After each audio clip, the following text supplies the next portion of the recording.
ఏపీలో కూటమి ప్రభుత్వం అధికారంలోకి వచ్చి జనవరి 12 నాటికి 7 నెలలు పూర్తవుతుంది. ఇది పండుగల టైం కాబట్టి ఇలాంటి సమయంలో ప్రజలకు మేలు చేసే పనులు కొన్ని చేయడం ద్వారా మరింత ప్రజాభిమానాన్ని పొందాలని సర్కార్ ప్లాన్ వేసింది.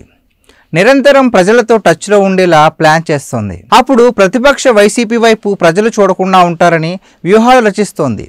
ఇందులో భాగంగానే పెన్షన్ల పంపిణీ సమయంలో CM Chandrababu, deputy CM Pawan Kalyan సహా మంత్రులు, ఎమ్మెల్యేలు, ఇతర ప్రజాప్రతినిధులు పెన్షన్ పంపిణీ కార్యక్రమంలో పాల్గొంటున్నారు.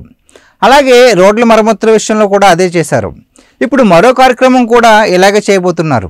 ఏపీ ప్రభుత్వం జనవరి 3, 2025న 1,00,000 మంది పేదల ఇళ్లను ప్రారంభించబోతుంది. ఆ రోజున పేదల చేతికి ఇళ్ల తాళాలు ఇస్తారు. అప్పుడే గృహప్రవేశాలు కూడా జరుగుతాయి. ఇదేమీ చిన్న కార్యక్రమం కాదు. 1,00,000 మందికి ఒకేసారి ఉచితంగా ఇల్లు ఇవ్వడం మామూలు విషయం కాదు. అందుకే ఈ కార్యక్రమంలో ముఖ్యమంత్రి చంద్రబాబు కూడా పాల్గొంటున్నారు. అయితే ఆయన ఎక్కడ పాల్గొంటారన్నది ఇంకా తెలియలేదు.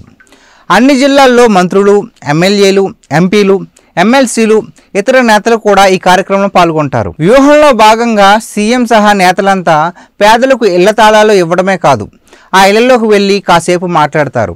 తమ పాలన ఎలా ఉందో తెలుసుకుంటారు. ఇంకా లబ్ధిదారులు ఏం కోరుకుంటున్నారో చెప్పమంటారు. ఇలాంటి పరిస్థితుల్లో కొన్ని పథకాలు అమలు ఇంకా ఎందుకు ప్రారంభం కాలేదని లబ్ధిదారులు అడిగితే అందుకు ఎలాంటి సమాధానాలు చెప్పాలో నేతలు ముందుగానే ప్రిపేర్ అయ్యారు. ఏపీలో పేదల ఇళ్ల నిర్మాణం, టిట్కో ఇళ్ల నిర్మాణంపై ఏపీ ప్రభుత్వం ప్రత్యేక దృష్టి పెడుతోంది. ఇందుకోసం మన ఇల్లు మన గౌరవం అనే కార్యక్రమం తెచ్చింది. దీని ద్వారా లబ్ధిదారులను గుర్తించే పని జిల్లాలో జరుగుతోంది. గత వైసీపీ ప్రభుత్వం నిర్మాణంలో ఉన్న టిట్కో ఇళ్లను పూర్తి చేయకుండా పక్కన పెట్టింది. ఆ తర్వాత తమ పార్టీ రంగులతో కొన్ని ఇల్లు పూర్తి చేసినా వాటన్నింటినీ లబ్ధిదారులకు పూర్తిగా ఇవ్వకుండా కొంతమందికి మాత్రమే ఇచ్చింది. దాంతో లబ్ధిదారులు ఇళ్ల కోసం ఎదురు చూస్తున్నారు. ఇప్పుడు కూటమి ప్రభుత్వం ఈ కార్యక్రమాన్ని ముందుకు తీసుకెళ్తోంది. అంతే తప్ప వైసీపీ టిట్కో ఇళ్లను పక్కన పెట్టినట్లుగా కూటమి ప్రభుత్వం నిర్మాణంలో ఉన్న ఇళ్లను పక్కన పెట్టలేదు. కూటమి ప్రభుత్వం అధికారంలోకి వచ్చేటప్పటికి దాదాపు 1,00,000 ఇళ్లను అధికారులు లబ్ధిదారులకు ఇచ్చేందుకు సిద్ధంగా ఉన్నవిగా గుర్తించారు. వాటిలో చిన్న చితక పనులు పెండింగ్గా ఉండగా ఈ 6 నెలల్లో వాటిని పూర్తి చేశారు. అందుకే ఇప్పుడు వాటిని ఇచ్చేస్తే ఓ పని అయిపోతుందని ప్రభుత్వం భావిస్తోంది.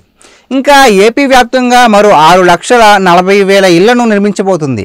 వీటిని కూడా 2026 మార్చి నాటికి పూర్తి చేసేలా ప్లాన్ ఉంది. ఈ పథకాన్ని ఏపీలో ఎన్టీఆర్ గృహ నిర్మాణం పథకం అంటున్నారు.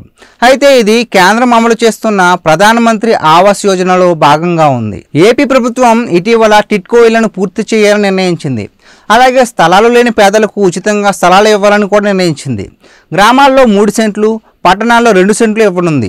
ఇంకా 2029 నాటికి 25 లక్షల ఇల్లు లేదా పట్టాలను పేదలకు ఇవ్వాలని ప్లాన్ చేసింది. తద్వారా ఒక్కో లబ్ధిదారుల కుటుంబంలో 4 సభ్యులు ఉంటే 1 కోటి మందికి లబ్ధి జరిగినట్లే అవుతుంది. ఇది రాజకీయంగానూ కూటమి పార్టీలకు ప్లస్ అవుతుందని ప్రభుత్వం స్కెచ్ వేసినట్లు తెలుస్తోంది.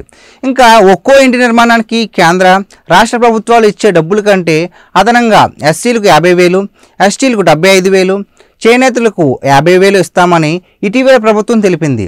ఇలా ఎస్సీ, ఎస్టీ చేనేతలకు కూడా దగ్గరయ్యేలా ప్రభుత్వం ప్లాన్ చేసింది.